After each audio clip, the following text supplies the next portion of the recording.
Le commissaire du gouvernement de Port-au-Prince promet de sévir contre les auteurs présumés des actes de vandalisme perpétrés dans les résidences officielles et privées du Premier ministre, le Dr Ariel Henry. Maître Jacques Lafontan dit avoir instruit les juges de paix de la section Est de Port-au-Prince et de Delma à cet effet.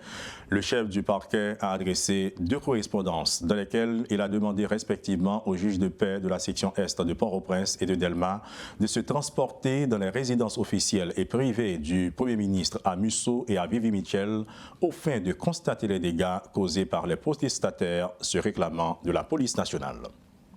Et puis, le bilan des graves incidents enregistrés jeudi après-midi à la prison civile des Gonaïves dans le département de l'Artibonite se monte à 14 morts et 11 évadés, selon le commissaire du gouvernement de la juridiction Sirar Gazius lors d'une conférence de presse vendredi.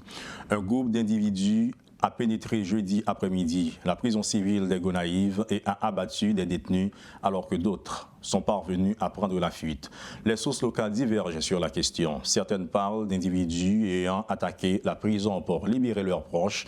D'autres soutiennent que des policiers en civil ont abattu des détenus considérés comme des bandits dangereux.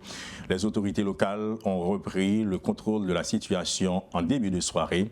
Notons qu'un peu plus tôt, des policiers en civil ont procédé à la libération d'un de leurs collègues, Olnik Joseph, suspecté d'être le chef du gang Kokorat sans race de la zone.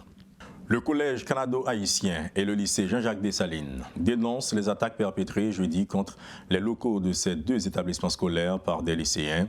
Suite au mouvement violent, ces 2 institutions scolaires ont dû garder leurs portes fermées ce vendredi. Et puis, Métropole a donc effectué une visite dans ces 2 écoles pour constater les dégâts. Reportage Sheila Le Joseph.